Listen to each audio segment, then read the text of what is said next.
Good evening. Welcome to the kickoff event for the NEA Big Read celebrating Zora Neale Hurston's Their Eyes Were Watching God. On behalf of our library director, Shani T. Livingston, the University of Florida George A. Smathers Library, and the University of Florida College of the Arts, we are thrilled to welcome you to the Alachua County Library District. If this is your first visit to one of our 12 locations, we're so glad you are here. And if you're returning, welcome back. Thank you for taking the time to join us this evening. Join us for the first of many exciting events this year. Now I'd like to hand the program over to Jennifer Hover from the UF Smathers Library.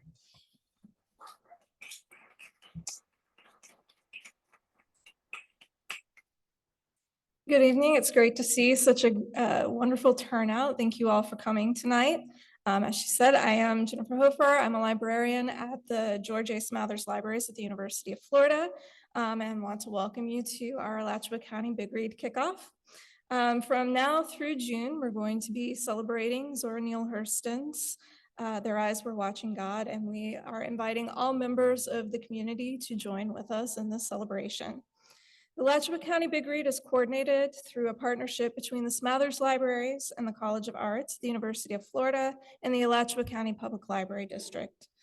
All of our events are made possible through funding from the National Endowment for the Arts in partnership with Arts Midwest. For those of you who aren't familiar with the NEA Big Read program, it is intended to broaden our understanding of ourselves and our neighbors through the power of a shared reading experience. The goals of the NEA Big Read are to inspire meaningful conversations, celebrate local creativity, elevate a wide variety of voices and perspectives, and build stronger connections in each community. In keeping with this year's theme of where we live, we have selected the novel Their Eyes Were Watching God because of its usefulness as a lens through which to explore the intersections of environment, people, and history in Alachua County and the surrounding area.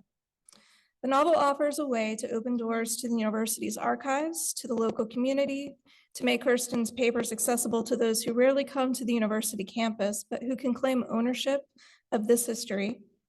It allows for shared stewardship of Hurston's legacy, especially with the recent work among academics and community leaders to build the Alachua County Digital Black Heritage Trail Map and to establish the Truth and Reconciliation Project. It also offers Gainesville's immigrant communities the opportunity to examine the relevance of historical racism to more recent attitudes towards immigrants in Florida. As an introduction or reintroduction to the novel, we have three wonderful speakers here tonight who are going to share their perspectives and insights on Hurston and her work and provide you with a preview of what is to come at our future events. So our first speaker tonight is Dr. Porchia Moore. Dr. Moore is the Associate Director of the Center for Arts, Migration, and Entrepreneurship, or CAME, and an Associate Professor and Rotating Program Head of Critical Museum Studies at the University of Florida. A co-director of the Inclusium, an international cultural heritage collaboratory, her writing and research is used as training and learning materials at museums across the country.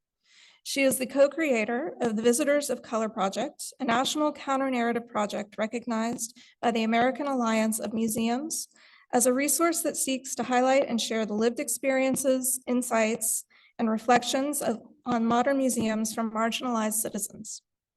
Her writing interrogates the cultural heritage of Black Atlantic and the Deep South and the intersections of technology, cultural heritage, and community, and emphasizes the need for cultural heritage institutions to center 21st century literacies. Dr. Moore received her PhD from the University of South Carolina in the School of Library and Information Science and the McKissick Museum Management Program. The recipient of the Institute of Museum and Library Services Laura Bush 21st Century Cultural Heritage Informatics Leadership Librarian Fellowship. She is a museum visionary and an activist scholar who researches suppressed narratives, museums, and other cultural heritage spaces. Her research examines the intersections of race, community, technology, and social media, and inclusion in museums, and her research centers Black material culture in the cultural heritage spaces. Her master's research is in African American literature, English literature, and African American history. She is the former director of the Creative Writing Program, where she also taught English and world literature. She's a curator who has co-curated exhibition From Shadow to Substance, was named one of the top 10 university museum exhibitions by Forbes magazine. She's been a featured guest on national media outlets such as National Public Radio's Here and Now. She has served as an advisor to numerous national museum projects, including Museums as Site for Social Action with the Minneapolis Institute of Art and Museums and Race. She served as consulting curator at the Columbia Museum of Art and curated the rotating African American art gallery Spoken. Dr. Moore has served on numerous national and regional museum boards, in addition to serving on a multitude of advisory planning committees, including the South Carolina Federation of Museums, Museum Computer Network, Museums on the Web, the National Council for Public History, and others. She's a prominent speaker and a featured keynote at international and national conferences across the GLAM, or Galleries, Libraries, Archives, Museums, and Repositories sector, and is a recognized expert on issues of race, inclusion, and social justice in cultural heritage institutions. She's a prolific author and writer with several published books and essays, book chapters, multiple works in progress, and forthcoming books to be published in between 2024 and 2026. Her most recent book, Transforming Inclusion in Museums, The Power of Collaborative Inquiry, is published by Rowman and Littlefield. Dr. Moore.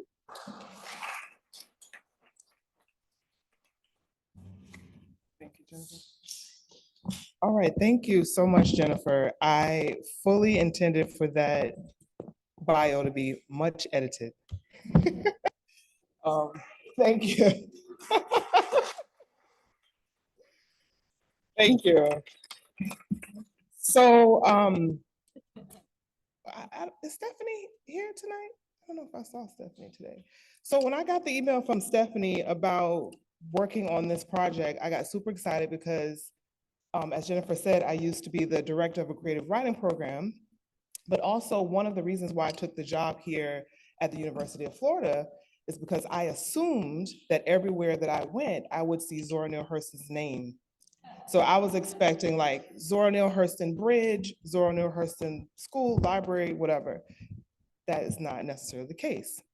I absolutely love Zora Neale Hurston. Oh, did that fall? I love her.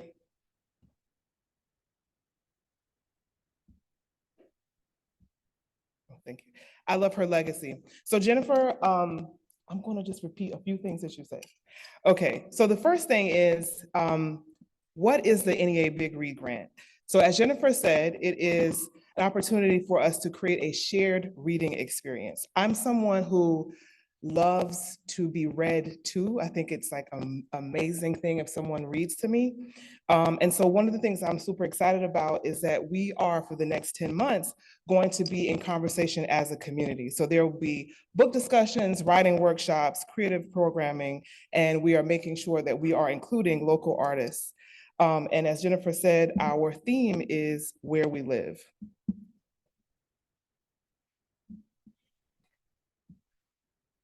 So I just wanted to share some fun facts about the Big Read. So first, since 2006, the National Endowment for the Arts has funded more than 1,800 NEA Big Read programs. It has provided more than $25 million to organizations nationwide, and more than 6 million Americans have attended an NEA Big Read event in the last 17 years. Yes. So I wanted to just share a very small list with you of all of the books that were selected nationwide that cities will be reading or communities will be reading. One is Bless Me Ultima, Fahrenheit 451, The Best We Could Do. Also Tayari Jones's Silver Sparrow, Deaf Republic by Ilya Kaminsky, and The Bear, which I think is based on that really great show on Hulu. I hope. I didn't look that up. As Jennifer said, and as you all know, we have selected Zora Neale Hurston's Their Eyes Are Watching God, which is a tremendously amazing novel. And so why is the Big Read important? Well, first, it connects our communities. It, again, will provide 10 months of dynamic, innovative programming for all types and ages of learners. It is cross-disciplinary learning. It will encourage meaningful conversations, celebrate local creativity, and most importantly, celebrate Zora Neale Hurston's legacy. as well as the history of Florida, or what I like to call Florida studies. But as a former creative writing director and professor of English literature, the thing that is most important to me is that our efforts to come together and read this wonderful novel will help us achieve our county goals to increase literacy. So I have a very shameless plug.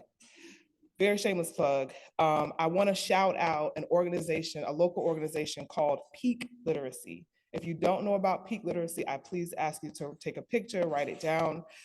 Their mission is to teach kids to read.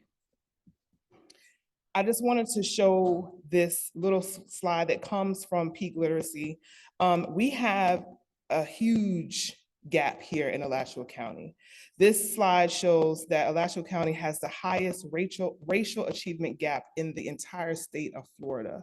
So when I arrived here from South Carolina in 2019, and one of the things that I immediately learned was that many of the students in our county were not even reading at the 3rd grade reading level. My daughter participated in Peak Literacy, and she literally grew so much in her reading ability that her teacher called me and said, "Can you tell me what is it that you are doing?" And I let her know that my student was enrolled in this phenomenal program. As you can see here, 81% of the participants in this program doubled their expected growth in increasing their literacy. And shameless plug again, her name is Leah Gallione. She's the executive director of Peak Literacy.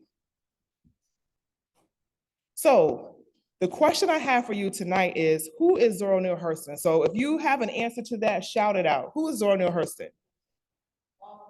Author. And yes, Janessa, I feel you. Practitioner, yes. Oh, wait. Folklorist. Playwright, okay. Journalist, thank you. All of these. Choreographer? Yes. Yes, all of these answers are correct. So I am always guided by Zora and the spirit of Zora, because she said this statement that I always go back to. She said that research is formalized curiosity. It is poking and prying with a purpose. It is a seeking that he who wishes may know the cosmic secrets of the world and they that dwell therein. Basically, what Zora is saying is, it is okay to be nosy. Because I'm nosy and I like to learn across disciplines. So we can't have a conversation about Zora Neale Hurston without first, though, having a conversation about the mighty Alice Walker and recognizing her contributions to helping us uncover that suppressed history around Zora Neale Hurston. So Alice Walker, as you know, is the Pulitzer Prize winning author of The Color Purple. How many of you have read that? You've read it, or you just seen the movie? Okay, perfect. This is great. As you all might know, Alice Walker called Zora Neale Hurston a genius of the South. And she said, "We are a people do not throw their geniuses away. If they do, it is our duty as witnesses for the future to collect them again for the sake of our children, if necessary, bone by bone." Yes, I like this amen corner. Thank you. So Alice Walker in 1976, actually in 1973, she went in search of Zora Neale Hurston because, as many of you might know, she basically died penniless. Her works were sort of lost to memory. And so Alice Walker went to Fort Pierce, Florida, located her grave, and then put up a tombstone there. So I wanted to very quickly read to you this account that she wrote of her conversation with Zora as she was looking for her grave. She said she was there with an employee named Rosalie, and she said she was in the cemetery with the help of a funeral home employee named Rosalie. Finally, Walker stopped and decided to ask Zora for help. "Zora," I yell as loud as I can, "are you out there?" Rosalie, "Well, if she is, I sure hope she don't answer you. If she do, I'm gone." Zora, I call again. I'm here, are you? If she is, grumbles Rosalie, I hope she'll keep it to herself. Zora! Then I start fussing with her. I hope you don't think I'm going to stand out here all day with these snakes watching me and these ants having a field day. In fact, I'm going to call you just one or two more times. Zora! And my foot sinks into a hole. I look down. I am standing in a sunken rectangle that is about 6 feet long and about 3 or 4 feet wide.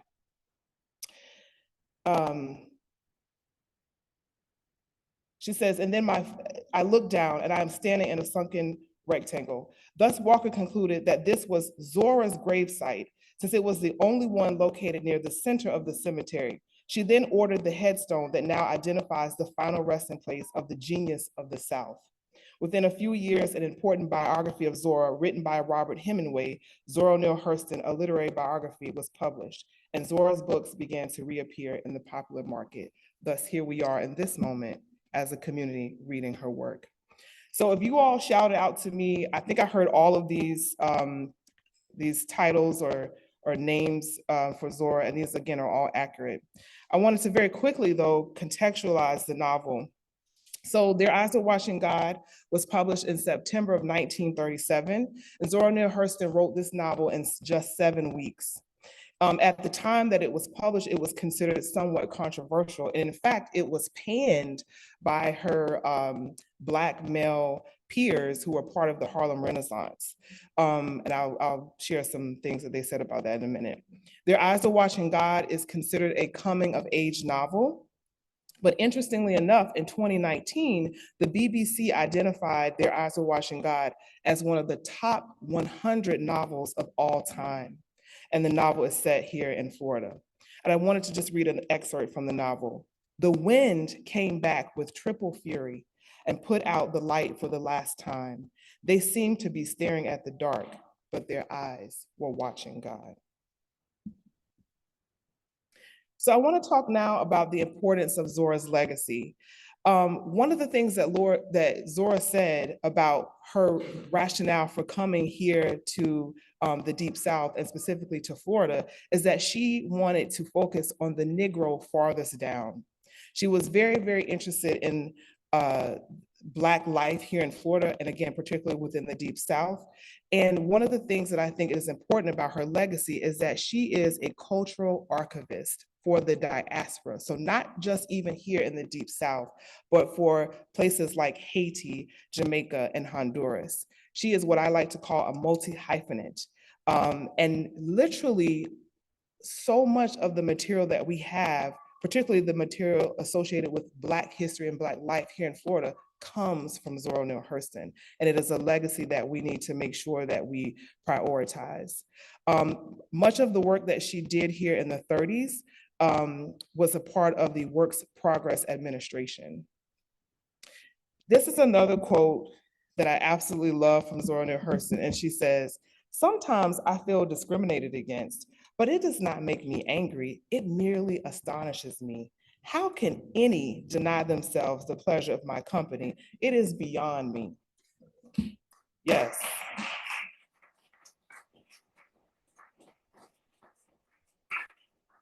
So as a cultural heritage practitioner, scholar, I am often very interested in how we frame culture and cultural heritage.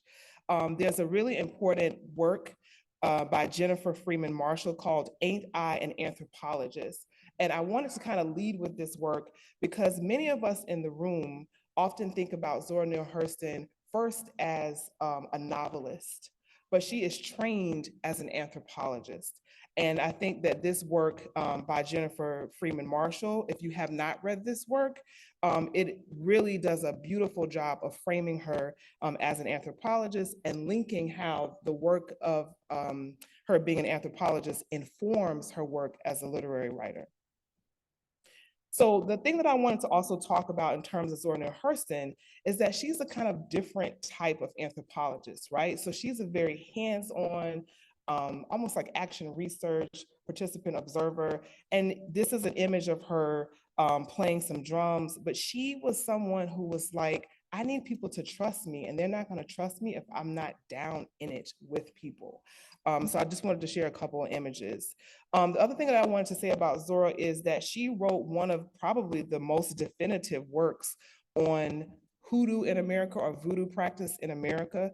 And she was publishing somewhat frequently in peer-reviewed journals. So this is an image from the Journal of American Folklore, where she published her essay, which I think was about 100 pages on voodoo culture in America. This is another image from the archive of her work. I believe this one comes from her work that she did with Black men in the turpentine industry. Oh, let me see. Hopefully this will play. I don't know if it'll play. I wanted you all to, okay, yes, hopefully that'll play. I wanted you all to very quickly hear a couple of the recordings that Zora did. And so I remember being a student getting my master's degree in English literature and African American history around the time when a lot of these recordings started to be discovered, and thinking how powerful it was to actually finally be able to hear Zora Neale Hurston's voice. So I'm hoping that that works. Thank you. Okay, so just in the interest of time, we'll play it at the end of our time together.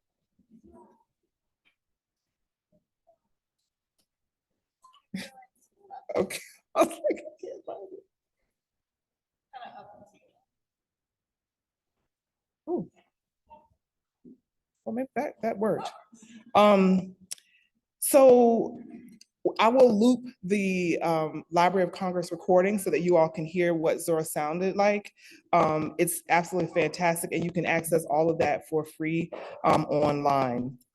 So again, Zora was not just an anthropologist, she was a novelist, she was a memoirist, and she was a writer.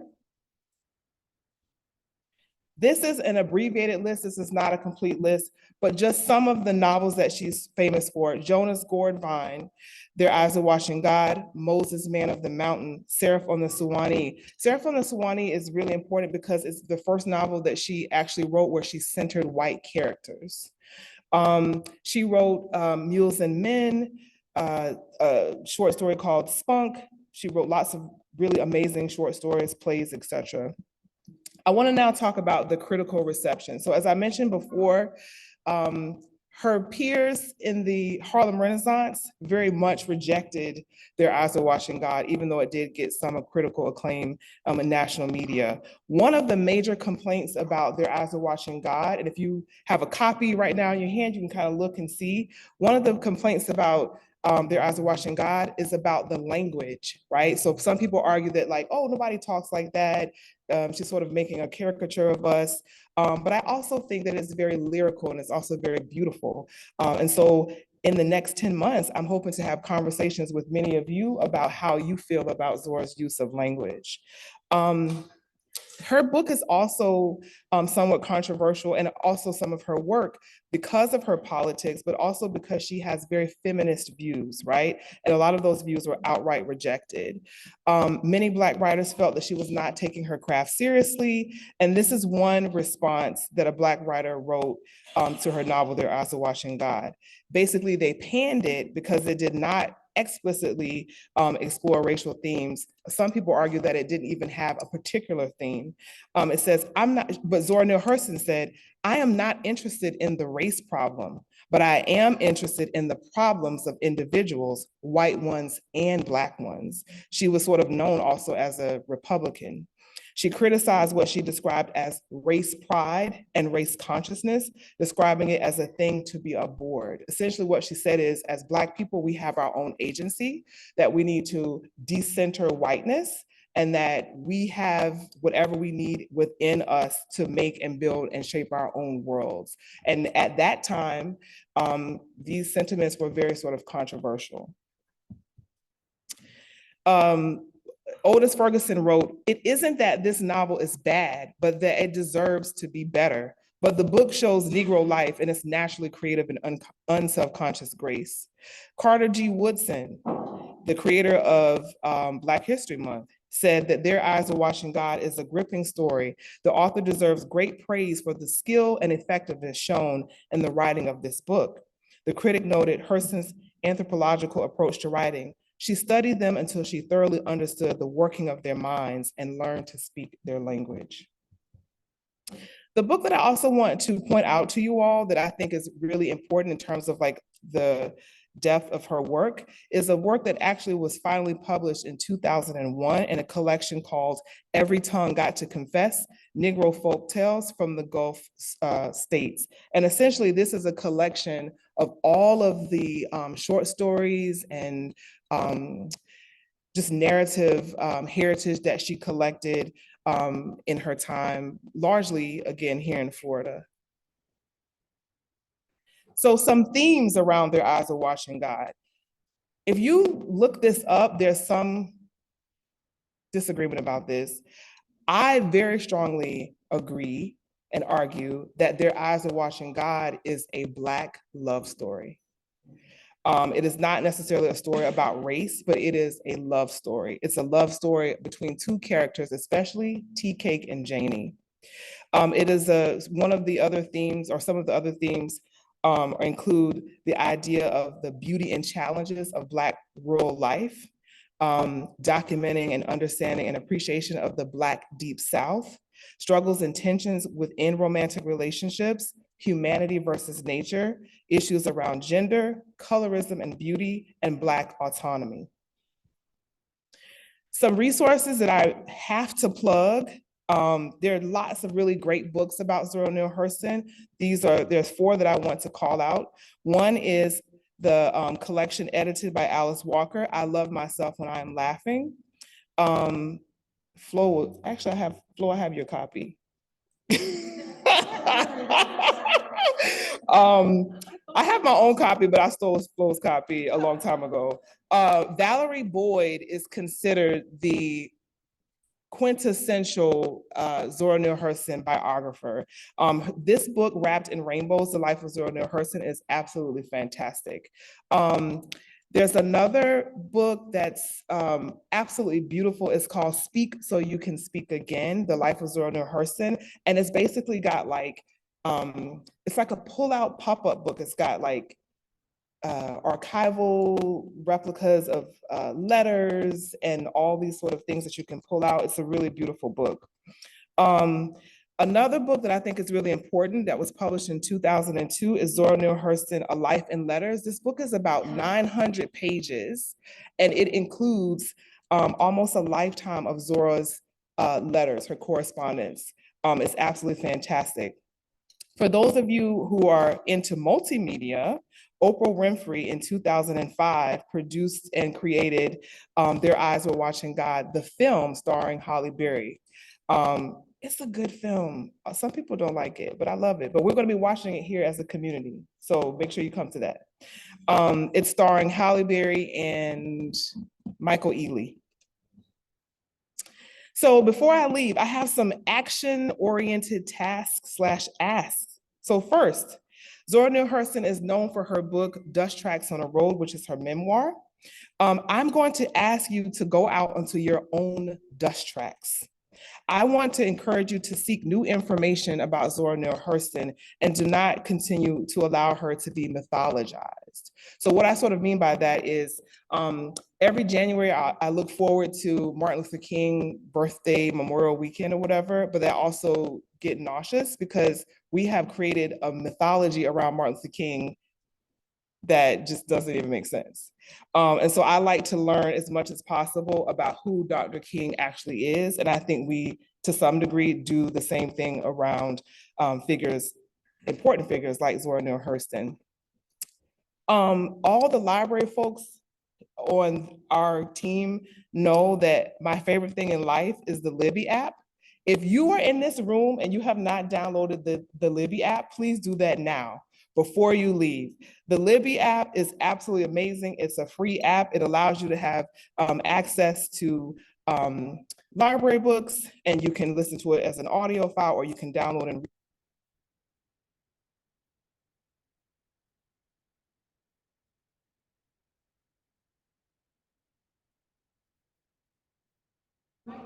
Okay.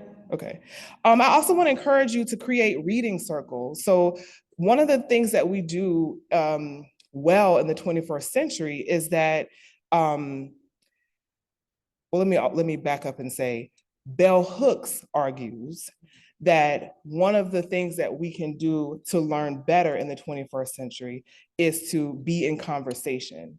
And so I think that one of the ways that we can unpack the learning that's happening as we read this book in community is to create reading circles. Finally, I'd like to ask you to set some goals to think about increasing your own literacy, to read more books by and about Zora.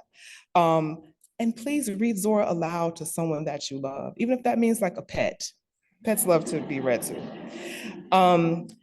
Please join us for the next 10 months as we celebrate Zora, and please also build your knowledge and your own personal libraries. And so we're giving you free books tonight. I hope everybody picked up a copy. Woo! We also have books in translation, right? They're coming in Spanish and in Creole. Just Creole, Haitian Creole. Look at us, y'all. What's my final thing? Oh, I wanted to leave you with this final excerpt from Dust Tracks on the Road. I will remember you all in my good thoughts, and I ask you kindly to do the same for me, not only just me, you who play the zigzag lightning of power over the world with the grumbling thunder in your wake. Think kindly of those who walk in the dust. And you who walk in humble places, think kindly too of others. There has been no proof in the world so far that you would be less arrogant if you held the lever of power in your hands. Let us all be kissing friends. Consider that with tolerance and patience, we godly demons may breed a noble world in a few hundred generations or so. Maybe all of us who do not have the good fortune to meet or meet again in this world will meet at a barbecue.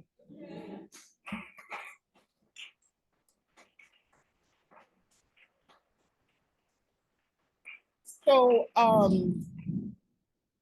is that thunder? That was Zora, okay. Dust Tracks on the Road. I just wanted to share my email address. If you want to email me, if you want to start a reading circle that you want me to join, not lead, I'm happy to do that. And yeah, thank you all so much.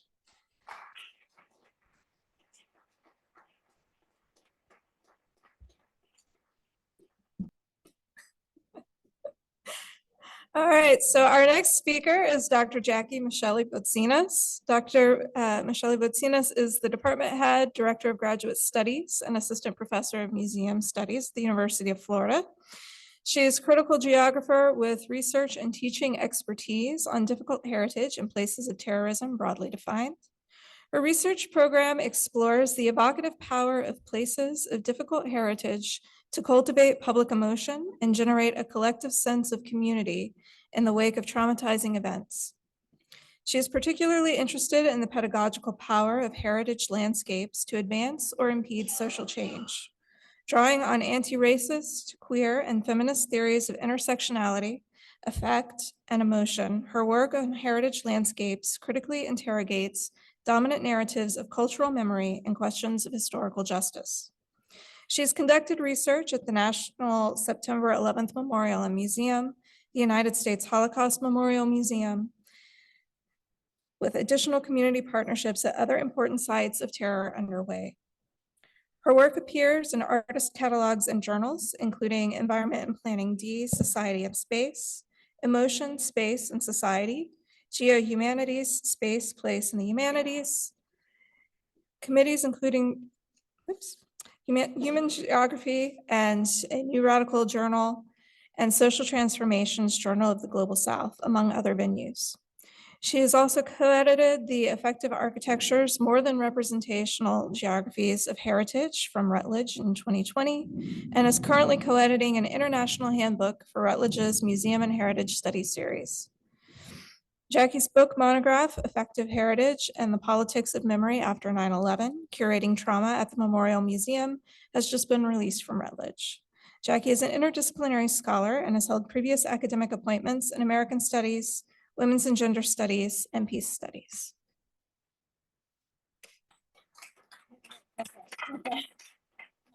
How do I get okay. How do I navigate it? Oh boy. Oh boy. Okay. All right. This is going to be an awkward navigation. So, hi, I'm Jackie. I'm one of the two of the museum studies faculty. I'm the introvert of the group here. So, I wanted to talk to you all about the Digital Black Heritage Trail project and the work of the Alachua County Reference projects. I think they're going to hand me a mic for this. Thank you. All right, there we are. Hi, everyone.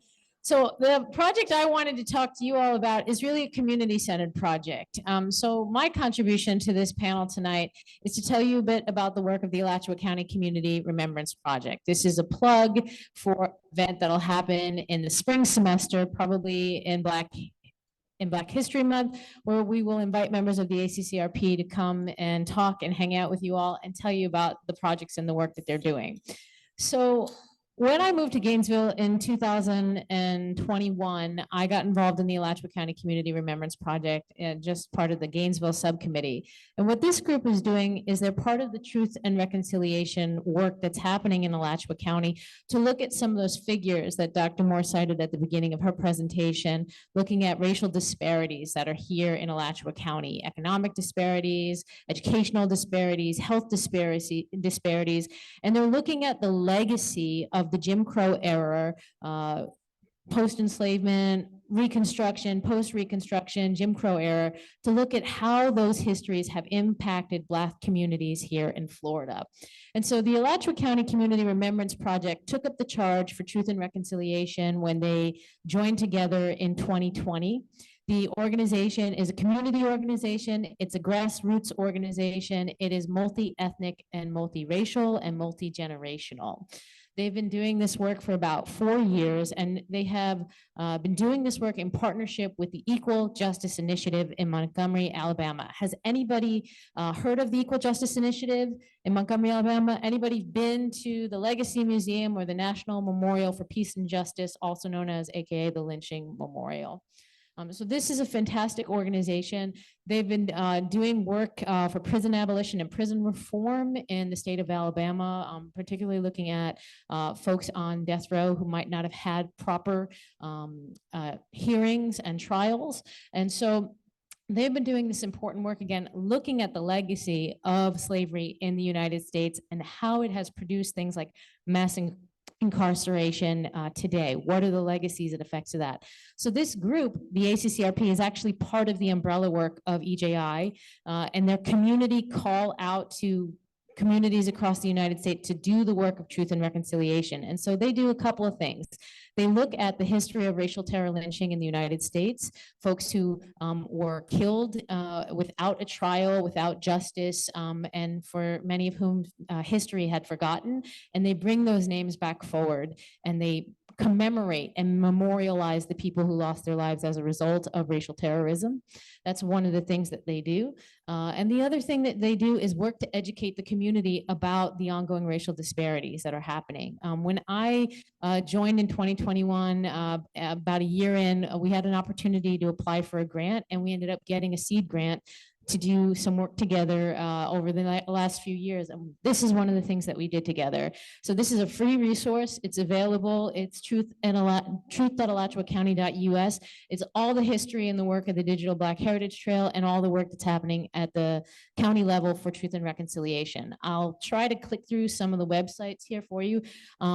This is the first phase of the website, but what we have here is the history of the ACCRP, the folks who have been doing the important work in the community for the last 4 years and beyond. A lot of this work is the legacy of Dr. Patricia Hillard Nunn, who was working out in Newberry to uncover the history of racial terror lynching for a mass lynching known as the Newberry Six. What we did as part of the Digital Black Heritage Trail was we worked with the Alachua County Community Remembrance Project and its 8 subcommittees. Every municipality in Alachua County has a working group that's part of the ACCRP. And they went out to their community members and we said, hey, let's try to create a digital resource where we can talk about the histories of your area that are specific to the African American community. And that's the connection we wanted to make to the work that Zora Neale Hurston did in her lifetime and her legacy in documenting Black life, Black places, Black place making and sense of belonging as people were just living their lives and trying to create community, create family, create generational community care for each other. And so one of the things I want to show you here is this object that came into creation. So if you go through the website, there's lots of resources here. You'll learn about the ACCRP, the history of the ACCRP and the history of racial terrorism, the connection and relationship to the Equal Justice Initiative. You can learn a little bit about all the victims of racial terror lynching in Alachua County, at least what we do know to this day about them.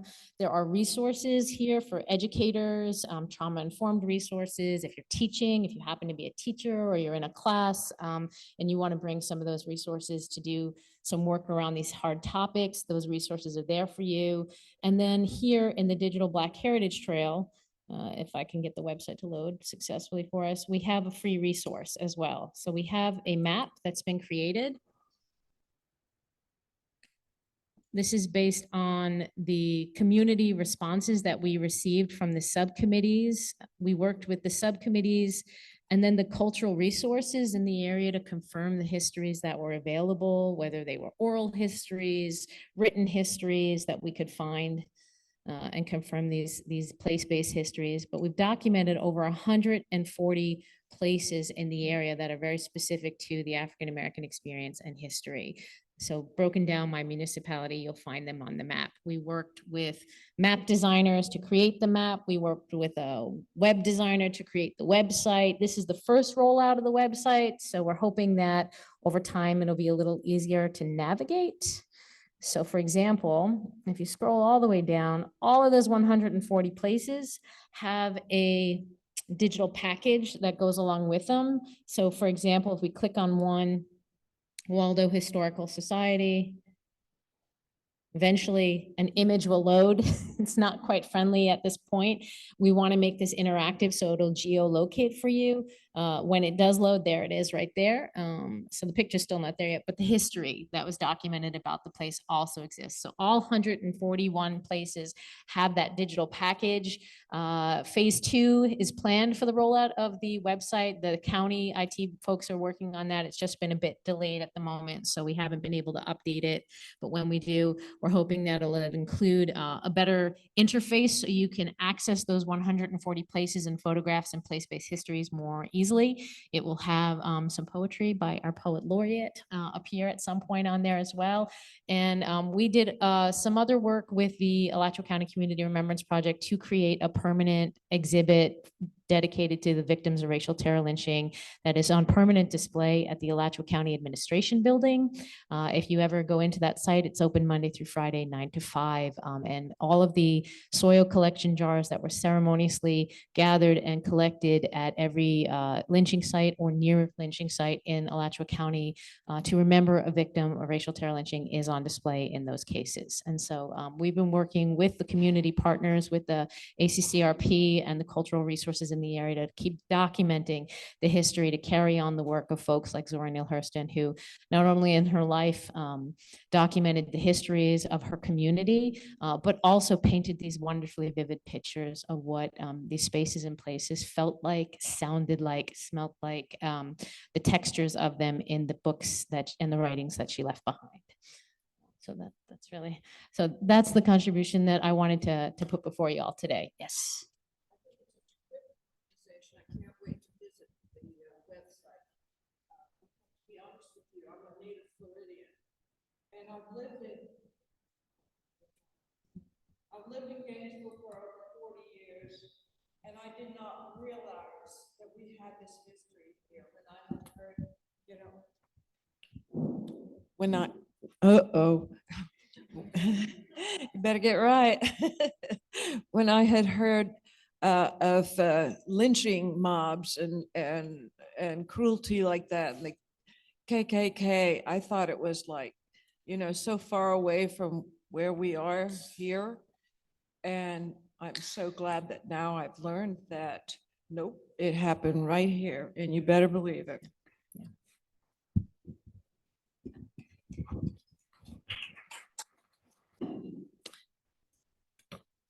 right, but last but not least, our third speaker is Florence M. Turcotte. She is the literary manuscripts archivist and curator of the Zora Neale Hurston papers at the University of Florida, George A. Smathers Libraries. She also curates a wide variety of archival collections, including environmental and African American history papers, women's and religious collections, and LGBTQ collections. Flo holds undergraduate and graduate degrees from Georgetown University and received her library and information science degree from the University of South Florida. She has published 2 books of correspondence from her literary collections and often makes presentations in the community about UF's manuscript holdings. Take it away, Flo.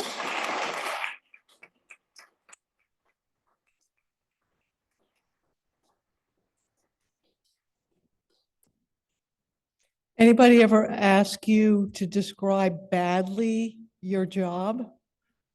Well, when people ask me that, I say, I read dead people's mail. It sounds really creepy, but it really is a lot of fun. And so what I'm going to do tonight is give you a 5-minute preview of an upcoming event that we're doing for this Big Read program. Celebrated African-American writer, anthropologist, folklorist, and choreographer, Zora Neale Hurston is best known for her work associated with the Harlem Renaissance period. Her most famous novel, Their Eyes Were Watching God, was published in 1937. Hurston did leave an indelible mark on American history, but struggled quite a bit during her lifetime. Born in Alabama, but she grew up in Eatonville, Florida, and studying her life is an important part of Florida history. Hurston was a very productive and successful writer in the 1930s, but along with many other writers during this period, she struggled to make a living and ended up working on the Federal Writers Project guide to the state of Florida for this project. In order to be hired, she had to sign an affidavit of poverty, stating that she had no income and no prospects for income. At that point in her life, and from that point on in her life, she had trouble making ends meet.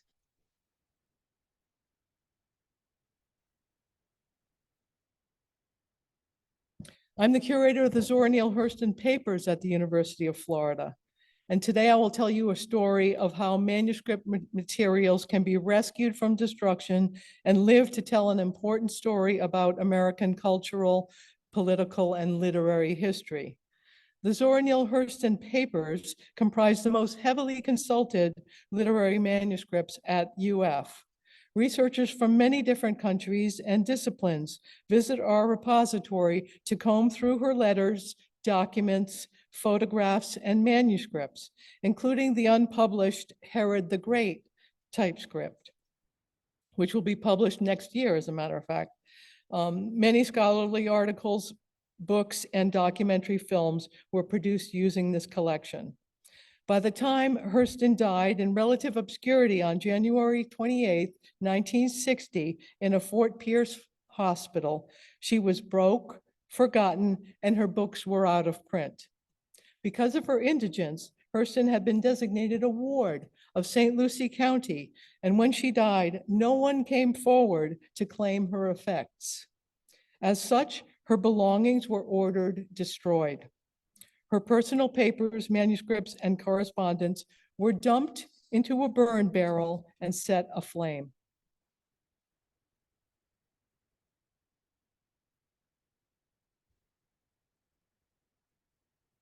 A friend, Patrick Duval, one of the first African-American sheriff's deputies in the county, was passing by her residence and noticed the fire.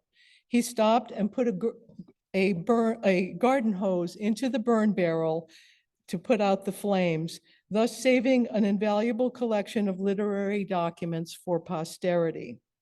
The soaked and singed papers were boxed up and taken to the home of one of Hurston's friends, who decided that they should go to a research library, and soon thereafter they were donated to the University of Florida. During the course of her itinerant lifetime, Hurston had sold, donated, abandoned, and lost quite a few of her manuscripts and correspondence. Essentially, what we have at Smathers Library is what was left in her home and rescued at the time of her death in 1960. These are the remnants of a life almost erased.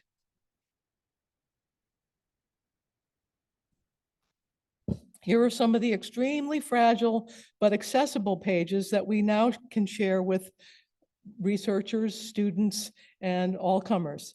Handling these pages can tell the story in a poignant and tangible way.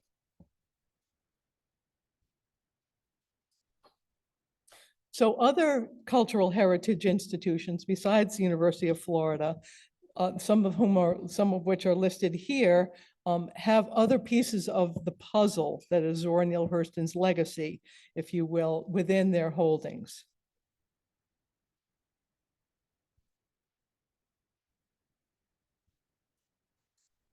So the Zora Neale Hurston papers, as I said, are very frequently requested, and I tell this story quite often to dozens of classes that come in to the archive every year, book groups, book clubs, etc., like this one that gather to discuss her works. Especially Their Eyes Were Watching God, and in Florida, here in Florida, and across the country. I'm delighted to participate in this Big Read program and to be able to host you all in the archives event on October 10th in Smathers Library at 6 p.m. Since these materials cannot leave the building, I'm glad I didn't take them with me here tonight. I'm inviting you to come to my library to encounter them in person. And I have some flyers that I put over by the door there, Zora in the archives, so that you can mark your calendars. And if you have any questions, you can contact me via this email address. Or ask me right now if you have anything.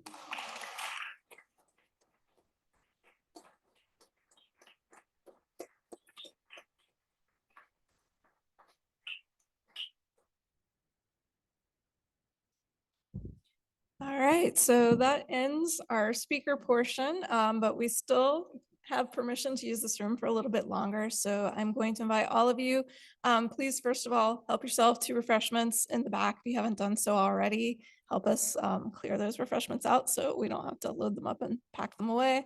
If you haven't already gotten your complimentary copy of the novel, please feel free to do that as well on the table to my left. If you are attending this event through Zoom and can't pick up a novel right now, we will be having additional copies at our upcoming events. The two of them are currentally being shared on our website. If you go to guides.uflib.ufl.edu/bigread, or you can simply do a browser search for Alachua County Big Read. Our events are posted there. As we add more events, you'll be able to see those as well. And particularly would like to invite you to our next two events in October 2nd at 5 p.m. Dr. Sean Trainer will be leading a writing workshop at the Millhopper Branch Library that explores how to craft clear and effective prose on controversial topics, with a focus on empowering participants to publish opinion pieces in leading publications. And then, as Flo mentioned, on October 10th at 6 p.m., you are invited to the Smathers Library at the University of Florida campus, where Flo will provide an introduction to the UF Special Collections and how members of the public can access our archives. Attendees will see items from the Zora Neale Hurston collection and learn about how her papers wound up there. You get a little bit of a preview of that tonight. All of our events are free and open to the public, so we encourage everybody to come, tell your friends, your family, and bring them with you.